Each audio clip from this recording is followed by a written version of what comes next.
lahat ng kaibigan ay totoo. Ito ang kwento ng totoong experience ni Malo de los Santos. Makinig kayo. Sa umpisa, sabay ang lakad, parehong pangarap, iisang target, mga salitang puno ng pangako, sa trade, sa buhay, sa tiwala ko. Araw-gabi magkausap, plano'y malinaw, wala raw kupas. Akala ko'y kakampi ko, hindi ko alam, kalaban na pala sa dulo. Sa mundong puno ng numero at hindi lahat ng ngiti ay tapat. Habang tumataas ang risk at kita, unti-unting lumalabo ang tiwala. Ang tiwala, ang puhunan ng puso, mas mahal pa kaysa sa tubo. Kung sino pa ang pinakamalapit, siya pa palang sasakit. May tiwala, madaling masira kapag pera na ang nagtitirita.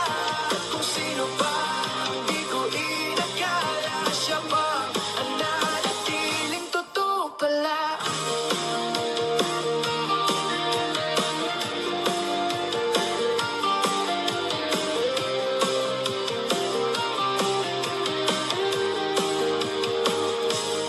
May mga mukhang hindi ka panipaniwala, tahimik lang, walang yabang sa salita. Hindi palaging bida sa kwento, pero sa bagsak siya ang totoo. Habang ang iba puro salita, paglugi na biglang nawawala. Doon ko nakita ang linaw, hindi lahat ng kaibigan ay panghabang buhay. Sa bawat dalong may aral na dala, hindi lahat ng kasama ay kakampi talaga. Sa gitna ng bakit na pagbago-bago ang tunay, hindi ka iiwan sa tagilid na mundo. Tiwala, minsan sinusubok sa oras na ikaw ay nalulunod. Kung sino pa ang akala mong ligtas, siya pa pala unang bibitaw sa wakas. Sa tiwala, Hindi binibili, hindi rin nasusukat sa dami. At kung sino pa ang tahimik lang sa gilid, siya pa ang sasalo kapag ikaw ay pilit. sa pagakyat, marami ang kasama. Sa pagbaba, ilan ang natitira. Kaya pipiliin ko na ang totoo. Kahit kaunti, kahit tahimik, kahit hindi uso.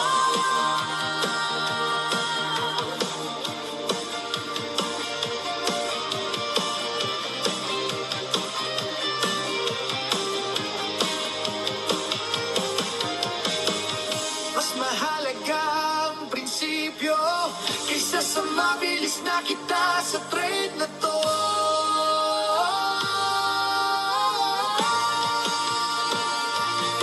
Pertiwala, sugat man ang iniwan, ginawa kong mas matibay na tao ngayon. Hindi man lahat ay totoo sa simula.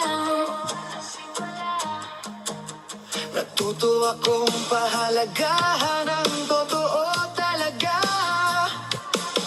Sa dulo ng laban, hindi pera ang tunay na dahilan, kundi ang taong nanatili sa'yo kahit wala ka nang maibigay. Totoo pa rin siya sa'yo. Sa mundo ng trading at buhay, hindi lahat ng kasama ay kakampi.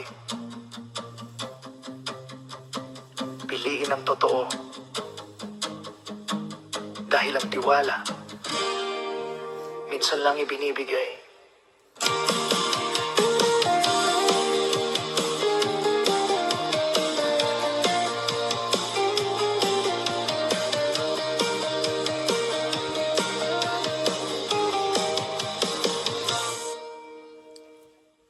Hello mga kapatid! Good vibes lang po tayo. Ito po ang katotohanan na nangyari sa buhay ni Malo del Santos. Kaya po pag tayo mga kapatid, puro good vibes na lang, iwas po stress, at wag tayong magtitiwala basta-basta.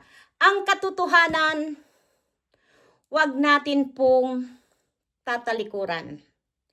Dahil po yan ay nagbibigay ng aral sa ating lahat, mga kapatid. Ano man po ang mangyari sa buhay natin, wag po natin sisirain ang ating dignity. Dahil yan lang po ang tanging kayamanan ng ating mga buhay, ang ating mga pagkatao. Dito sa social media, kailangan po mag-iwan tayo ng mabuting alaala. Hindi po yung puro kasinungalingan, panglalait sa kapwa. Diba? Yung realidad, yung katotohanan, kabutihan ng ating pagkatao. Yan lang po ang dapat natin ipalaganap sa buong mundo. Dahil kung puro kasamaan ang ipamamana natin o ipakikita natin sa ating mga kababayan sa buong mundo, ang maiiwan pong alaala, lahat kasamaan. Ano man ngayon si Malo de los Santos, na sinasabi nga ninyo, mula ako nang umalis dyan, walang views. I don't care. Ang mahalaga, kung sino po yung totoong nagsuporta sa akin, kung ano lang po ang views ko dyan, I thankful na po ako. I'm so very proud sa sarili ko. Dahil ako po ay handa lang pong tumulong hanggat po kinakailangan, hanggat po kaya nating tumulong, hanggat po nabubuhay tayo, kabutihan lang po ang ibabahagi natin sa ating mga kababayan, pamilya na nagmamahal sa atin. Tandaan niyo po, unahin ang sariling pamilya bago magpabida-bida sa iba. Yan po ang realidad natin tatandaan. Pamilya, wag puro salita. No? Kung tayo man ay nakikilala dito sa social media, yung kabutihan lang po. Ayan lang po, at muli natin iparirinig sa inyo at ipakikita ang aking pinakamagandang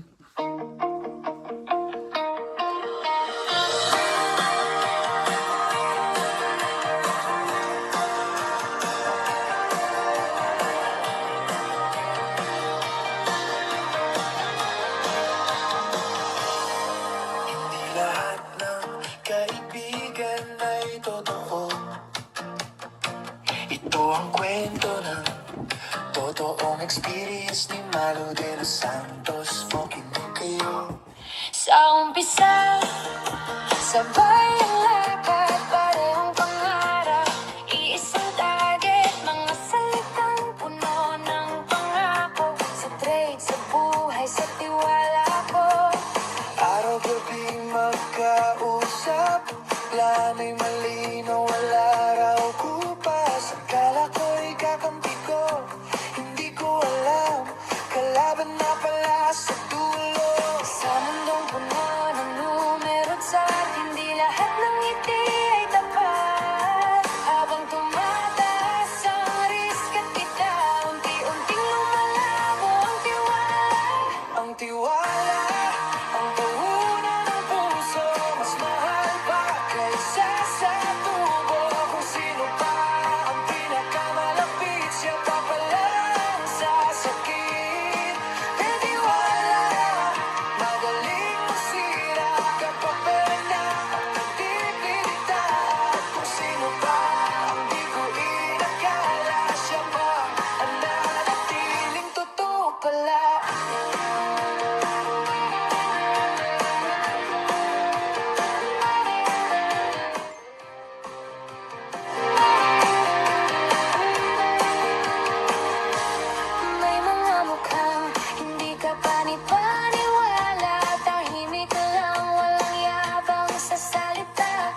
paglugi na biglang nawawala.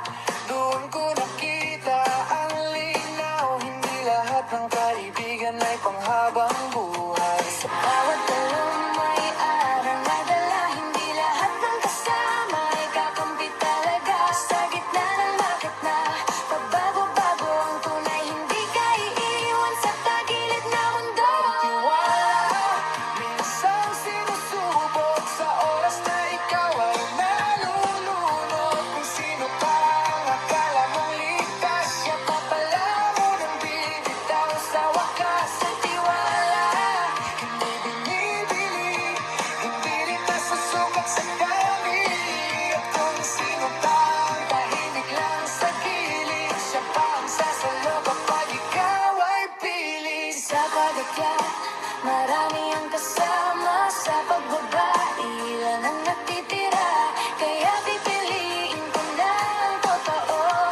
Kahit kaunti, kahit tahimik, kahit hindi uso.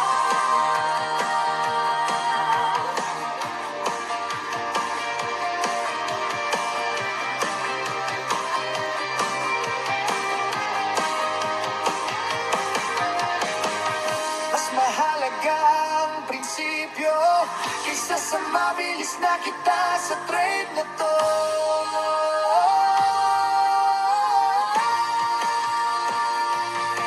Pertiwala, sugat man ang iniwan, ginawa kong mas matibay na tao ngayon. Hindi man lahat ay totoo sa simula. Natuto akong pahalagahan ang totoo talaga.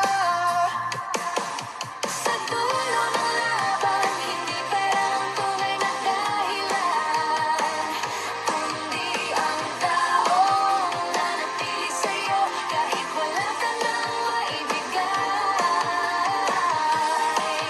Totoo pa rin siya sa'yo.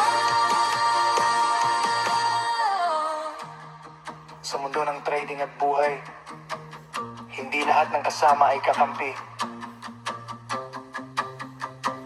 Piliin ang totoo.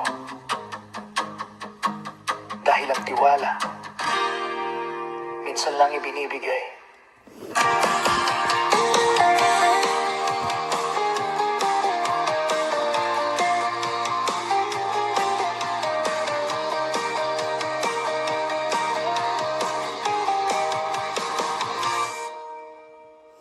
Ayan mga kapatid, happy Sunday po sa atin lahat. Maraming salamat kay Vampire. Ay, maraming salamat po sa iyo inaanak.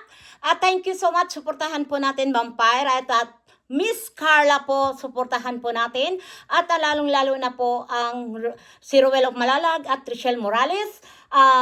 Si Daddy Frankie po, yakapin natin po na maraming salamat po. At yung hindi pa po nakasubscribe kay Malo de los Santos, please subscribe po Malo de los Santos. Marami pong salamat sa mga nagmamahal kay Malo de los Santos. Dito lang po tayo sa katotohanan po.